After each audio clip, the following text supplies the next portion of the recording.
नमस्कार, मैं प्रतिभा कुमारी घाटशिला महाविद्यालय घाटशिला के हिंदी विभाग में अतिथि शिक्षक के रूप में कार्यरत हूँ। आज मैं यूजी सेमेस्टर 5 डीएससी 1 विशेष पत्र खंड ख के अंतर्गत प्रेमचंद की कहानी मंत्र का सारांश कहना चाहूँगी। मंत्र कहानी जिसमें यथार्थ और आदर्श का गहरा द्वंद्व है और अंत में विजय आदर्श की होती है। मंत्र कहानी में भगत नामक किरदार अपने आदर्शात्मक व्यवहार और हम सब पाठकों पर गहरी छाप छोड़ता है, तो वहीं दूसरी ओर डॉक्टर चड्ढा का भी चरित्र कहानी के अंत में आदर्श को स्पर्श करता है। कहानी इस प्रकार है। डॉक्टर चड्ढा संध्या समय गोल्फ खेलने जाने की तैयारी में है। उसी समय एक ग्रामीण वृद्ध बीमार पुत्र को लेकर आता है, परंतु डॉक्टर साहब उसको एक नज़र भी देखने को तैयार नहीं है। वो बेचारा ग्रामीण उनसे लाख विनती करता है, अपनी पगड़ी तक उतार कर रख देता है और ये भी कहता है कि यदि उन्होंने उसके एकमात्र पुत्र को नहीं देखा तो वह बच्चा मर जाएगा, परंतु डॉक्टर चड्ढा पर उसकी याचना का कोई प्रभाव नहीं पड़ता। डॉक्टर साहब अपनी मोटर गाड़ी में बैठकर चले जाते हैं। उसी रात उस वृद्ध ग्रामीण का एकमात्र सहारा उसका 7 वर्ष का पुत्र मर जाता है। कई साल बीत गए। डॉक्टर साहब ने खूब यश और धन कमाया।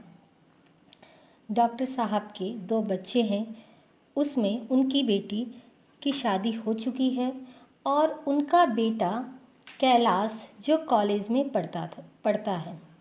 आज कई वर्ष बीत गए हैं। कैलाश की 20वीं सालगिरह थी। उसकी प्रेमिका और सहपाठिनी मृणालिनी भी इस जश्न के अवसर पर उपस्थित थी। कैलाश को सांप पालने का शौक था। उसने सर्पों के बारे में एक सपेरे से बहुत कुछ सीखा था। जन्मदिन के उपलक्ष्य पर मृणालिनी ने कैलाश को सांप दिखाने का आग्रह किया। पहले तो उसने मना कर दिया, किंतु कई बार आग्रह करने के बाद वह राजी हो गया।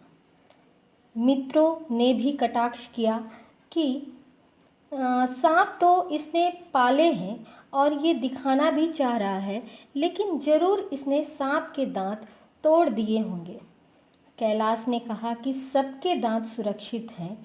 इस पर लगभग कई दोस्त कहने लगे, दिखाओ तो सच माने। कैलाश इस बात से तिलमिला गया और एक काले सांप को पकड़कर बोला कि ये मेरे पास सबसे विषैला सांप है, मैं इसके दांत दिखाता हूँ।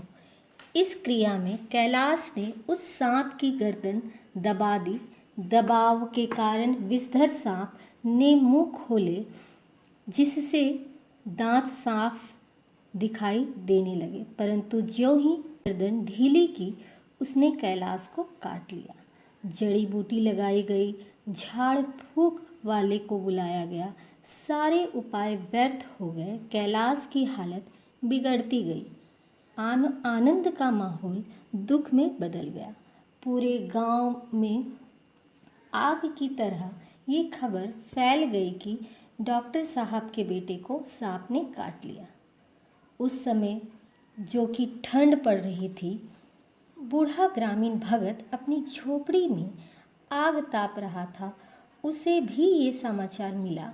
80 साल के जीवन में अभी तक यदि कहीं भी सांप काटने की बात भगत सुनता तो दौड़ा चला जाता था, क्योंकि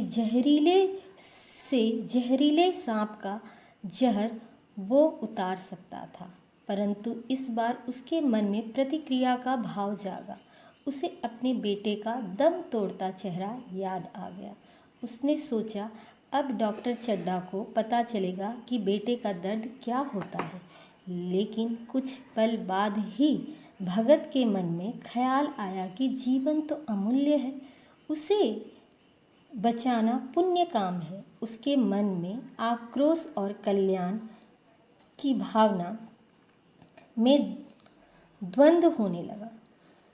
अंत में कल्याण की भावना भगत पर हावी हो गई, क्योंकि वो बहुत नेक इंसान था, गरीब होते हुए भी इंसानियत का धनी था। डॉक्टर के उदासीन व्यवहार के बावजूद भगत चड्ढा की कोठी पर गया। उस समय रात्रि के 2 बज रहे थे, भयंकर ठंड पड़ रही थी। भगत ने कैलाश को देखा और डॉक्टर से बोला कि अभी कुछ नहीं बिगड़ा है, कहारों से पानी भरवाओ। कैलाश के ऊपर पानी डाला जाने लगा और वृद्ध भगत मंत्र पढ़ने लगा। प्रातःकाल होते होते कैलाश ने आंखें खोल दी। उसे ठीक करके भगत चुपचाप वहाँ से चला गया। सुबह भगत का चेहरा देखकर डॉक्टर चड्ढा को याद आया कि ये वही बुढ़ा है जो एक बार अपने बेटे को इलाज के लिए संध्या समय लाया था, लेकिन तब तक भगत अपने घर जा चुका होता है। डॉक्टर चड्ढा को अपने किए पर पछतावा होता है। वो भगत से क्षमा मांगने के लिए उसे ढूंढते हैं। डॉक्टर अपनी पत्नी से कहते हैं कि गरीब और अशिक्षित होते हुए भी इस वृद्ध ने सज्जनता और कर्तव्य का आदर्श प्रस्तुत किया है।